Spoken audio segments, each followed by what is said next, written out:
So hello dear students, welcome to Sanjay sir Odia. तो आज आम देखा परशुराम भेट जोटा हूँ आपर ओडिया ऑप्शनल जोटा आपने कहते इच्छाधीन ओडियार प्रथम एकक। ठीक अच्छे। तो यहाँ हूँ गोटे बहुत ही सुंदर कविताटे आम यार कम्प्लीटली डिस्कसन करवा पूर्व जब आपने आम चैनल प्रथम थर अच्छा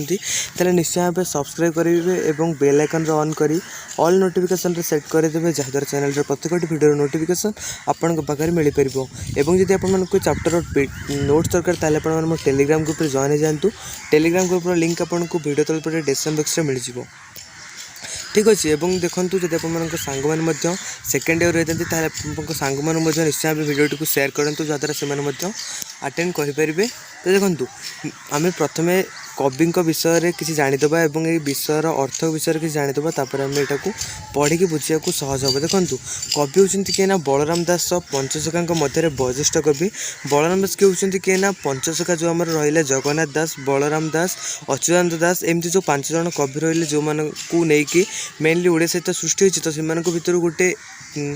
एक आगधाड़ी कवि होती किए ना बलराम दास। बलराम दास पंचसखा भितर सबुठ बयस बड़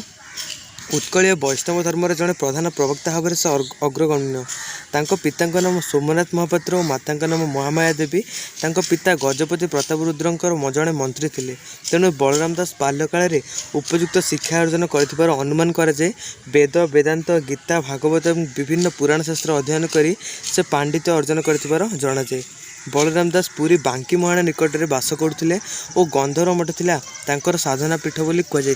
बाल्यरू से पुरी क्षेत्र सहित संपृक्त होई सेठरे पंडित मान संस्पर्श में आसी से द्वारा विशेष भाव में प्रभावित होते। से पंचसखा भक्ति आंदोलन जड़े जोगशिष्ट साधक श्री जगन्नाथ को केन्द्र कर आध्यात्मिक साधना गढ़ी उठिला। तांको सृष्टि संभार जगन्नाथ महिमा और प्रभाव उभय देखा मिलता है। कवि प्रत्येक क्षेत्र में जगन्नाथ को तांकर आराध्य देवता बोली स्वीकार करते। तो जेहेतु बलराम दास कौन होता ना आमर जो पंचसखा भितर एक वयोज्येष्ठ कवि थे एवं से कौन होता ना जो आमर अच्छा किए ना प्रतापरुद्र देवंकर जड़े मंत्री थे। तो तांको बापा तो से हेतु अनुमान करे बलराम दास बाल्यकाल में उपयुक्त एवं सठिक शिक्षा अर्जन करछन्ति जो द्वारा कि से कवित्व प्रकाश विकसित होती। आउ गोटे कथा जो हूँ से भगवान जगन्नाथ को बहुत भल पाते से बाल्यकाल पुरी ठारे ही बास करते जगन्नाथ धाम था आराध्य पीठ। ठीक अच्छे। तापर देखो आमर ये जो विषयटी आम जो देखा बलराम परशुराम भेट सॉरी तो यहाँ आम कौटू आसी देखो जगमोहन रामायण बलराम दास सर्वश्रेष्ठ स्कृति यह दांडी वृत्त रचित होता दांडी रामायण भाव में परिचित। तेमु बलराम दास दांडी रामायण रचना करते दांडी रामायण हूँ एक अनुवाद ग्रंथ नुहे अनुसृजित ग्रंथ। देखो अनुवाद ग्रंथ कहले कौन बुझे और अनुसृजित ग्रंथ कहले कौन बुझे। अनुवाद ग्रंथ कहले आपने ये बुझे को इंग्लीश अच्छी आम इंग्लीश अच्छी आम कौन करना ना ओडिया अनुवाद करवा। किंतु अनुसृजित ग्रंथ कहले इंग्लीश टाको ओडिया अनुवाद करने सहित तादेह किसी एक्सट्रा आड कले ताको अनुसृजित ग्रंथ बोली कहुए। तो आमर दांडी रामायण हूँ गोटे अनुसृजित ग्रंथ जोटा को किए लिखी ना बलराम दास लिखी जना जाए। जगमोहन रामायण संस्कृत रामायण को आधार करथिले एक मौलिक सृष्टि भाव में विदित जीवंत चरित्र चित्रण से समय सामाजिक चित्र मौलिक प्रकाशभंगी और मनज्ञ वर्णना शैली रामायणर वैशिष्ट्य थिला। तांकर अन्यान्य प्रमुख रचना गुड़िक है ब्रह्मपुराण, लक्ष्मीपुराण, बट अवकाश, ब्रह्मांड भूगोल, भाव समुद्र, मृगुणी श्रुति, ब्रह्मगीता, दीप्तिसार गीता, अमरकोश गीता, वेदांत सार गीता और गुप्त गीता। तेमती बहुत किसी से लिखिं जीवन काल भितर। मैंने ये जो चैप्टरटा आम देखा ये चैप्टर किसी बेसिक को जब आप देखिए ताले ये कौन लिखा जाए ना परशुराम भेट कविताटी बलराम दास जगमोहन रामायण आदिकांडर गृहीत। आपको मुझे कही आपने जेकोसी विषय पढ़ु जहाँ करूँ आपको से एग्जाम या ही पचार ये विषयटा कौटू ग्रहण कर विषयटा कौटू अणा जा। तो आपने लिखे जे परशुराम भेट कविताटी बलराम दास जगमोहन रामायण आदिकांडर अणा जा। शिवधनु भंग कर स्वयंवर सभा सीता पाणीग्रहण पूर्वक श्रीराम अयोध्या गमन उद्देश्य मिथिला कटकू बाहरी सीता को स्वयंवर सभा जीति आमर श्रीराम कौन करते ना जिते बड़े बाहरी थे कौटू ना अयोध्या सॉरी मिथिला कटकू तापर दिन से बैशालीपुर रात्रि जापन कर प्रभातरू सुर नदी अतिक्रम कर पुणी दिन सरीगला विपुल वन विश्राम नहीं तापर दिन से सिद्ध वन यहाँ एत मुझे कहले हेनी आपको सिंपली कहूँ जितेबाला श्री रामचंद्र कौन करते ना सीता को स्वयंवर सभार जीतिकी कौन होते ना निज बाहर निज राज्य को फेरुले से कौन होते ना सामने जंगल रे से जेहेतु बाहा तो आपने जानते जी बाहा होता सामने बाण रोषणी सब करके आसी था तो सेमती से बाण रोषणी करके आसुले सामने कौन होता ना आमर परशुराम भेट होते परशुराम मन मन भाभी जे मुझे संसार समग्र क्षत्रिय मान मारी कहीं क्षत्रिय मैंने बहुत बलशाली और क्षत्रिय मान द्वारा ही विभिन्न युद्ध कार्य होता है तो परशुराम भाभी मुझे समस्त क्षत्रिय मान मारी बर्तमान ए समग्र पृथ्वी क्षत्रिय शून्य किंतु से समय कौन होता ना आमर श्री रामचंद्र बाण रोषणी बजेकी से जंगल भितर अतिक्रम कले तो जहाँफल कौन होता ना परशुराम क्रोधान्वित होते अर्थात परशुराम रागी जाते जड़े रागी लोक और जड़े साधारण लोकों भितर जहाँ देखा जाटा हूँ कवितार विषय वस्तु देखु मिथिला कटकरू से होइले बाहर बाटे राजा माने दियंती उपहार से दिन बैशालीपुर रहिले रजनी प्रभातन तहु चली गले सुर नदी जिणे विपुल वन्य पाई से दिन निश्चित ही विश्राम जाए प्रथम से मिथिला कटकरू बाहर बाहरला बेले जेहेतु नुआ बाहर तो बाटर विभिन्न राजा मैंने विभिन्न उपहार मान दिखती और तापर दिन से बैशालीपुर रहिले तापर दिन से कौन करते जिते सकाळ है से बैशालीपुर चलीगले तापर से सुर नदी को पार कर जाकि विश्राम ने सिद्धवन तापर दिन रहिले विश्वामित्र आश्रम हूँ सिद्धवन में चौठी संभार विधि कौटी करते ना आपको एग्जाम पचारे चौठी कौटी करते ना विश्वामित्र आश्रम अत्य वितपन करते निश्चय प्रभातन तहु चलीगले से दिन दशरथ देखिला विपरीत पर्वत उपरे पड़ा निरक्षित अर्थात से दिन दशरथ देखिला जे पर्वत उपरे बिजुली मारुची अर्थात पर्वत उपर निरीघातर अर्थ होची घड़घड़ी बिजुली तो कहीं एमती होची बाम नयन से स्मुरई घन घन गिद्ध पक्षी उपरे उड़ाई पुनः पुनः आमर तांको बाम बाँ आखि डेइला भाया होची गिद्ध पक्षी अर्थात जो आमर श्रागुणा से माने ऊपर उड़ुछन्ते एटा होची गोटे विपदर संकेत मनुष्य शरीर उपरे बसई आसिकाक उपसर्ग भी जे बोलती लोके थाक अर्थात मनीष उपर जिते आसिक काउ बसे सीटा हूँ बहुत ही गोटे मारात्मक विपदर संकेत श्रीरामर आगरे श्रृगाल राबजती कुहुड़ी होइण आकाश कुहू झटकती श्रीराम सामने आमर किए आसती ना श्रृगाल मैंने आसिक राबजती कुहुड़ी समग्र आकाश को मेघाच्छन्न कर दे था सूर्यंकर किरण होइला न्यून किजाणी दिनकर पूर्णिमार जन्म सूर्य किरण न्यून अर्थात कमी कमी गला और किए जानला से दिन में पूर्णिमार जन्म आकाश में उई आसला धूमकेतु उदय होइला कि गगने दिवसण उदय हेले तारा माने आकाश में धूमकेतु आसी जाइए दिन में आकाश में तारा माने देखा जाउछन्ति कुहुड़ी कला प्राय नदी सही दिवस प्रबल होइण जे बहे बतस एमती कुहुड़ी है जे बाट देखा जाउनी एवं कौन होता ना प्रबल होइण जे बतास अर्थात पवन बहुत जोरे बहुची दशरथ विचारे उपसर्ग कथा वशिष्ठ को जाई पचारे महारथा दशरथ चिंता करी जाकि वशिष्ठ को पचारुछन्ते ए विषय जे ये कौन एमती होउची एवं आमे कहीं विपद संकेत मान देखुचु ये संकुण्य मान जे विपरीत दिशाई मोह को मन को जे शुभ न आसाई दशरथ कहते ये विपद संकेत देखी मते मन को कहीं पाप छिऊँची अवश्य विपरीत होइबाको आज प्रमोद होइब ये मोहर ये शुभ कार्य मते लगुच आज किसी विपरीत होबार अच्छी एवं मते आज सकाळू एमती विपरीत होबार किछि किछि लगुच मुनिए बोइले हे आन नाही किछि क्षत्रिंकर ऐरी जे अटई परशुराम सिद्धवन हूँ करी अच्छे आश्रम सेनपुण हो भेट पड़ी जाए आज ताकू देखिले जे होइब मंद कार्य एवं से कहते क्षत्रिय मानकर शत्रु परशुराम से कौन कर जंगल आश्रम करती आम भेट हो गले सामने आम पड़गले तेल सेटा हूँ आम सब विपदर संकेत या छड़ा आउ किसी भी विपद संकेत आम सामने ना ध्यान छाड़ा जे परशुराम मुनि समाधि भाजिला जे वीरतुर शुणी मन विचार से किस शब्द श्रवण को शुभ से वीरतुर बाद ये समय कौन होती ना परशुरामर ध्यान भांगी जाइए परशुराम मन मन भावुची जे एटा पुणी वीरतुर अर्थात वीर पेंकाली किए बजाऊँ ना जेहेतु मुझे समग्र पृथ्वी क्षत्रिय मान मारी देती पुणी क्या मन में वीर पेंकाली बजेबार वीरत्व जागृत होची से कही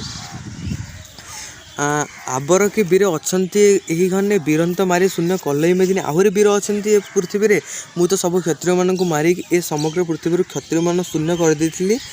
केवल वीर प्रतापी होइला जगते पूर्वर कथा मान नाम कि से शुणी वीरत्वर बजाई से केवल गुण के मु जो पूर्वर क्षत्रिय मानक मारी देथिली ए कथा कौन से शुणिनी पुणी से आसिक मो सामने वीरत्वर अर्थात पेंगाली बजाउछि केवल वीर प्रतापी होइला जगते पूर्वर कथा मान नाही कि से जानी पुणी ए जगत रे किए एते आसिला वीर एवं तार एते साहस जे मो आगे आसिकी वीरत्वर से बजाउछि वीर बोली मु न जाने से थोइले स्वामी जिते बेले कूप कलाक प्रसुरामी निश्वास खर खर साप काल सर्प जाणी घन घन कोप जे करई प्रसुमी ता निश्वास से बहुत प्रखर हो गलानी और से बहुत जोर रागिगलानी वीरत्वर शुणी वनस्तरु बाहर होई दिशिलाक ऋषि कला मेघ विदारी कि बाहर ये शशि एवं से जी समय जंगल बाहरी आसी आकाश में जमी कला बादल जिते छाई जाए जमी डर लगे सेमती से ऋषि की देखिले डर लगुच बोली कवि लिखिं शिरे नागबंध पिंगल वर्ण जटा सर्वणे कुंडल कटीरे गाछटा मुंडरे होची पिंगल वर्णर जटा एवं सर्वणे कुंडल एवं काटीरे कछटा पिंधिचंती कंठन तुलसी रुद्राक्ष माली पुई चांदिया माल हृदय विराजी कृष्णजिल छाल कटीरे उहाड़ी आयतन तार अच्छे जे भिड़ी एसबू हूँ वस्त्र विषय कहुई कषा वस्त्र परिहरण कटीरे काछटी पवित्र उत्तरी करीण कुशघंटी जागयज्ञ पाउंस विलेपन अति दीर्घ दाढ़ी परंहर निश अच्छई हादे उड़ी एवं ता निश कौन है एत बड़ जे हाथी लंबा पर्यंत उड़ू पिठी पकाई अच्छे बाघ छाल कपाल 3 खंड करी भाल पिठी बाघ छाल पकई कपाल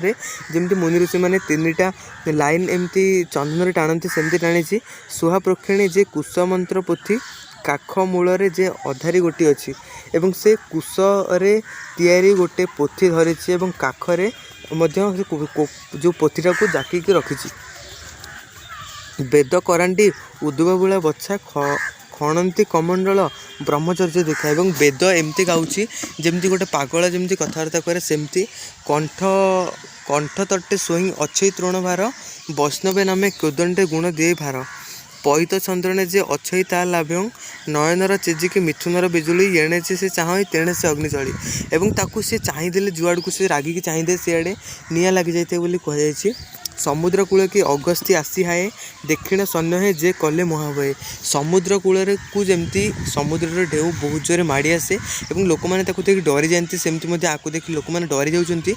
जो सैन्य संबंध मैंने अच्छा से कौन कर डरिकी दौड़ी प्रलय अन्नल प्रायक दिशा सूर्य देवता की मेदिनी की आसई जिते सूर्य देवता मेदिनी की धरापृष्ठ को आसी जाती जिते जी डर लगे सेमती लगुच बल ओगालीन अच्छई देव प्रसुधर शुणी दशरथ उड़ई साहस शरीर कंपई खर निश्वास दशरथ हूँ किए ना रामचंद्र पिता दशरथ एसबू देखी तार साहस भांगीगला शरीर कंपई खर निश्वास और से एत जोर निश्वास नौकरी शरीर कंपई उठुँ बिहि सुमरी कपले हाथ मारी वशिष्ठ मुख जाई शोक जे करई भो मुनि शुणिकी विपरीत पाणी आगे उगालीन अच्छई प्रश्रुमणि एवं से जाकि वशिष्ठ को पचार आम कौन करवा किंपा अइल जे कारण ये किस एथ को उपाय मते कल ब्रह्मशिष अर्थात तुम मैंने ए जंगल देखिए कहीं आसिल मु जो समग्र पृथ्वी क्षेत्र शून्य करूली तथापि तुम्हें मैंने क्षेत्र रही जाइछ तो तुमको भी मुझे मारिदेवी बोली कही जेवण उपसर्ग देखिलु तु आज प्रत्यक्ष आसी तोते फलिला महाराज मुहि जे बोइले प्रश्रु हाथे थाई ताहाकू एते भेट नोहिले भल भाई अर्थात ए समग्र पृथ्वी मु क्षेत्रीय मान मारी क्षेत्र शून्य करी किंतु तथापि तुम्हें मैंने कौ प्रकार क्षेत्रीय जे पुणी आसिकी मो सामने उभा होच जे मु आज तुम मानक मारिदेवी कालदंडे प्रायिक अच्छई कोठारी कोप करीण कामड़ई अधर रागेण देह कंपई थरहर देखी दशरथ जानरू उतुरी भृगुपति चरण नमस्कार करे एवं सब देखी दशरथ कौन करुना ता जो रथरे बसी दशरथ कौन करना रथरू आसिकी प्रणाम जनई भृगुकूल मस्तक तपींकर श्रेष्ठ क्षत्रिंकर जम तपेण गरिष्ठ प्राणकर्मे सचा गरिष्ठ ईश्वर बलेन अकलित कोपण कृपार अर्थात प्रशंसा करिछि जे से भृगुकूलंकर श्रेष्ठ एवं बलिष्ठ प्राणरे शक्ति श्रेष्ठ एमती भाव में प्रशंसा करिछि किंतु जार प्रतिशोध नेबार इच्छा अच्छी से कहीं ना आपण मान प्रशंसा को शुणव जदि भी कहीं आपण रागी आपण जिते सम्मान दिंतु जिते तांको प्रशंसा करंतु से कहीं आपण प्रशंसा को शुणा जीव। दयायण धर्म सहंत्रण मेदिनी जय जय प्रसुधर तोहिमा तोर धनी महिमा तोर धनी एमती कहीकि दशरथ सम्मान जन अर्थात गुणगान करछे किंतु से एसबुरे संतुष्ट नुहति। जेतक जे पाप थिला ये मोहर अंगे तोते देखिण जे कली गंगे अर्थात से कहते मुझे जी पाप करी तोते देखी मोर सब पाप दूर हो जाए मु गंगा को जाइए। ब्राह्मण ब्रह्म तू जोगेण जोगेश्वर क्षत्रिय वृत्त पणे अटुत चक्रधर ब्राह्मण मान भर श्रेष्ठ एवं जोगरे अर्थात जदि जोगरे तू हूँ चक्रधर सहित सामान। मोहर उत्सव जे पुत्रंकर बह दयाकोरी देखी अइलु तो बा मोर उत्सव थिला जे मो पुअर आज बाही मो धन्य जे तू आसीचु मो बाहागर देखा मो पुअर। शुणी रोष भरे हसई प्रसुपाणी यथ कोटी अइली वीर तुर शुणी से कहूँ ना ना मु वीर जो शब्द तुम्हें करुच सेटा को शुणी आसी ना कि तुम बाहागर देखा ये महामंडल तू अच्छु महाराजा मोहर आगे आसी बजाइलु बजा से रागी जाइए कही ये महामंडल तू अच्छु एकमात्र राजा जी कि आसिक मु आगे आसिक बाजा बजाऊँगी तो तहु क्षत्रिय को अच्छी आन अति बड़ी राजा तू अयोध्या राजन तो छड़ा आउ कि क्षत्रिय अच्छी ना तू लास्ट एवं तू जो अयोध्यार राजन जेतक राजा थे मृत्यु पर सर्वहूँ उत्तम तू अटुन रूप पर एवं जेतिक राजा थे ना समस्त को मारी देछि तू हूँ समस्त लास्ट ते मारि सर्वहूँ उत्तम तू अटुन रूप पर एवं तू सब उत्तम बोली कहुई। एवं आउ कौन कहुई ना देखु रवि तले सम नोहिबे तुते कही आज परीक्षा करवा ना तोहर ये बल अर्थात देखु सूर्य पर शक्तिशाली तू हूँ सूर्य अधिक शक्तिशाली तोते से बोलिब तू आह बड़ नृपति यह हूँ सामान्य कहीं ना क्यों गति अर्थात मो मत सामना करने छड़ा तुम क्यों गति ना सदाशिवंकर धनु भांगिण जेवणहि पुत्र से तोहिला कहीं बोली बोणेन भृगु गोत्र अर्थात तू शिवधनु भंग कर सीता को पाणी ग्रहण करूँ किंतु मो पाखे आज गोटे स्पेशल अर्थात मो पाखे गोटे धनु अच्छी जदि भी तू से धनुरे गुण चढ़ई पाइलु ताले मुझे जानी तोर शक्ति अच्छी कहीं अच्छी पुत्र तू देखा रूप पर ये बोली प्रसुर दंडे जा पशाई जेणे जीव तेणे दंड भग्न दिशाई रथ गज अश्वे पाइके पलांती दृष्टि पसर याहे केही न रहंती के बोइल कठोर न पेटई पुणी के बोलई नपुण पकाओ शिर हाणी के बोलई नपुण नयन दहई तेजी एवं या भितर किए कौच ना से पिटी दब एवं किए कौच हाथ हाणीदेव ता बेक काटिदेव तो एमती भाव में से मन मध्य विभिन्न प्रकार दुश्चिंता आसी जेहेतु गोटे शक्तिशाली पुरुषर सामना रे पड़ी बेट पड़ा जो द्वितीय जमराण अर्थात सेकेंड जम बोली कहुई पलावंती सैन्य पछकू न चाह झाड़ बाड़ ओआड़े रोचंती जाए जो सैन्य मैंने थे से पछकू न चाह दौड़ी पलैंती जो झाड़ बाड़ थी से जंगल ना तो से पछरे जा लुचिंट श्रीराम सानिध्य मिलला को जाई प्रभु उभारिला कोप मुख हो श्रीराम जाकि बेले सामने मिली से बहुत जोर रागी जाइंट बहु क्षत्रिवर तू छाड़ छाड़ राग अपुत्रिक पुत्र मारिब केबे साधे अर्थात तुम्हें राग छाड़ और अपुत्रिक अर्थात आपको मारिदेले मु पुत्र शून्य हो निंदा पाइब ना त्रैलोक्य तीन लोकरे स्वर्ग मर्त्य पाताल लोकरे मत समस्ते निंदा करेंगे सूर्यवंश तोते नहई ना दसी किंपाई पुत्र को मोर पकाइबु नासी यह को मारिले एठारु वंश सरई एते बोली राजा प्रसुपादे पड़े और परशुराम कौन कर ये हूँ सूर्यवंशर श्रेष्ठ दायद या जो मारिदेबु तो यू सूर्यवंश शेष हो ठीक अच्छे बेलक रक्षा कर मते ब्रह्म मुनि पुअंत छाड़ी मते पका मारे और परशुराम ये कहे मो पुओ को छाड़दे किंतु मते ता बदल मारिदे बोली कही राजा प्रबोधन घेनई ऋषि पुणी श्रीराम छामुरे मिले आसे और राजा को कथा को बा ऋषि कहीं मानव और पुणी आसी रघुनाथ सामने उभा हो सामान्य बल कि बहे तोर बाहा मोहरु गरु अच्छु से वज्र आहा अर्थात तू आमर जो अच्छी शिवधनु भंग करी जितेबले भी तू सीता को पाणी ग्रहण कलु तो मो ठारू कौन शक्तिशाली ए पृथ्वी अच्छा जहाँ द्वारा ही तू ये शिवधनु को भंग कर दशरथ बोलती तू शुणसी श्रीराम प्रसुरधरटी क्षत्रिंकर जम यह चरण तू नमस्कार कर यहाँ चरण तू यह कल्याण कले ऐश्वर्य अपार दशरथ कौन करेंगे आ पुओ कहते ये हूँ कल्याण पाइले ऐश्वर्य अपारे यहाँ तू नमस्कार कर शुणिन श्रीराम पितांकर येसनक बाणी सुखासन ओह्लाई आसिले रघुमणि सुखासन अर्थ हूँ आमर श्री रामचंद्र जो जान जाऊे से हूँ सुखासन सीता श्रीराम सीता को छाड़ी तले उभा होती तुम्भे परशुराम बोली बोलती ଏବଂ କହୁଛନ୍ତି ତୁମେ ପରଶୁରାମ ଅପାର କାରଣ ତୁମେ ପରଶୁରାମ ବୋଲି ବୋଲଣା ବୋଲନ୍ତି ଅପାର କାଳରେ ତ ପୁରାତନ ଋଷି ଶୁଣିଥିଲୁ ଆମ୍ଭେ ଦେଖିଲୁନି ଆସି କେବଳ କାରଣେ ଅଇଲେ ତପବନ୍ତ କହଣି କହସି ତଥା କଥା ତତ୍ତ୍ୱ ଶୁଣିବା ତତ୍ତ୍ୱ ଅର୍ଥାତ୍ ତୁମେ ହେଉଛ ବହୁତ ପୁରୁଣା କାଳର ଏବଂ ବହୁତ ମହତ୍ତ୍ୱ ତୁମର ଅଛି ଏବଂ ତୁମେ ହେଉଛ ବହୁତ ମହାନ ଋଷି ଆମେ ତୁମମାନଙ୍କ ବିଷୟରେ ବହୁତ ଶୁଣିଥିଲୁ କିଏ କହୁଛନ୍ତି ନା ଶ୍ରୀରାମ କହୁଛନ୍ତି କାହାକୁ ନା ପରଶୁରାମଙ୍କୁ ଏବଂ ଆମେ କେବେ ବି ଆସି ତୁମକୁ ଦେଖା କରିନୁ ବୋଲି କହୁଛନ୍ତି। ଏବଂ ଆଉ କ'ଣ କୁହାଯାଇଛି ରାମ ବୋଇଲେ ଶୁଣ ଭୃଗପତି କରସି ଯେ ଅବା ତୋହର ମିଳଇ ଯୁଗତି ଯେ ମୋହର ଶିର ଛେଦିବୁ କୋଠାରେ ତୋତେ କୋପ ମନ ନାହିଁ ମୋର ପ୍ରସୃଧରେ ଗୁରୁ ବ୍ରାହ୍ମଣ ମୁଁ ନ କରଇ ରୋଷ ତେଣୁ ସେ କୋପ ତୋତେ ନାହିଁ ଅମରେଶ ଯାହା ବୋଲିବୁ ତାହା ପାଳିବ ଆଖ୍ୟା ମାଳ ଅପମାତ୍ରେ ମୁଁ ନ କରିବି ଅବଜ୍ଞା ଅର୍ଥାତ୍ ସେ କହୁଛନ୍ତି ଶ୍ରୀରାମ କହୁଛନ୍ତି ଯେ ତୁମେ ଯାହା ଆଜ୍ଞା ଦେବ ମୁଁ ତାହା କରିବି ଏବଂ ମୁଁ ଯେହେତୁ ମୋ ବାପା କହୁଛନ୍ତି ଅର୍ଥାତ୍ ପରଶୁରାମ କହୁଛନ୍ତି ଆମର କିଏ କହୁଛନ୍ତି ଦଶରଥ କହୁଛନ୍ତି ତ କହୁଛନ୍ତି ତାଙ୍କ କଥା ମାନିବାକୁ ତ ଶ୍ରୀରାମ ମଧ୍ୟ ତାଙ୍କ ସହିତ ମିଶିଛନ୍ତି ଏବଂ କହୁଛନ୍ତି ଶ୍ରୀରାମଙ୍କ ବଚନେ ଈଶ୍ୱରଙ୍କ ଆର୍ଥ ଶୁଣି ଧନୁ ବଢ଼ାଇ ଦେଲେ ଭୃଗୁମଣି ଯେ କୋଦଣ୍ଡ ଯେବେ ଦେଇପାରୁ ଗୁଣ ଜାଣିବା ତୋହର କେତେ ଅଛି ପ୍ରାଣ ଏବଂ ଏ କଥା ଶୁଣି ଆମର ପରଶୁରାମ କ'ଣ କରିଛନ୍ତି ନା କହିଛନ୍ତି ଶ୍ରୀରାମଙ୍କୁ ଯେ ମୁଁ ଗୋଟେ ବହୁତ ଶକ୍ତିଶାଳୀ ଧନୁ ଧରିକି ଆସିଛି ଯେହେତୁ ତୁ କ'ଣ କରିଛୁ ନା ଆମର ଶିବଧନୁକୁ ଭଙ୍ଗ କରି ଶିବଧନୁରେ ଗୁଣ ଚଢ଼େଇ ସୀତାଙ୍କୁ ପାଣି ଗ୍ରହଣ କରିଛୁ ତ ମୁଁ ଯଦି ଯେଉଁ ଧନୁ ଆଣିଛି ସେ ଧନୁରେ ଯଦି ତୁ ଗୁଣ ଚଢ଼େଇ ପାଇଲୁ ତାହେଲେ ମୁଁ ଜାଣିବି ଯେ ତୋର ଶକ୍ତି ଅପାର ଧନୁ ବଢ଼ାଇ ଦେଲେ ଭୃଗୁମଣି ଏ କୋଦଣ୍ଡ ଯେବେ ଦେଇପାରୁ ଗୁଣ ଜାଣିବା ତୋହର କେତେ ଅଛି ପ୍ରାଣ ଯଦି ଏଇ କୋଦଣ୍ଡରେ ତୁ ଗୁଣ ଦେଇପାରିବୁ ତାହେଲେ ମୁଁ ଜାଣିବି ତୋର ବହୁତ ଶକ୍ତି ଅଛି ସରାସନି ଥିଲା ପରଶୁରାମର ହସ୍ତେ ଦକ୍ଷିଣ ଭୁଜେ ତାହା ନେଲେ ରଘୁନାଥେ ବାମ ଭୁଜେ ଧରି ନଦିଲେ ବାମପାଦ ଗୁଣ ଦିଅନ୍ତେ ପରଶୁରାମ ହୋଇଲେ ତବଦ ସୀତା ଚାହିଁଥିଲେ ସୁକାସନେ ବସି ପୁଣି ତ ଶପଥଣୀ ହୋଇଲା ମୋର ଆସି ମୋହର ପିୟସେ ସେ ଧର୍ମ କୋଦଣ୍ଡ ଇମନ୍ତ୍ରଣ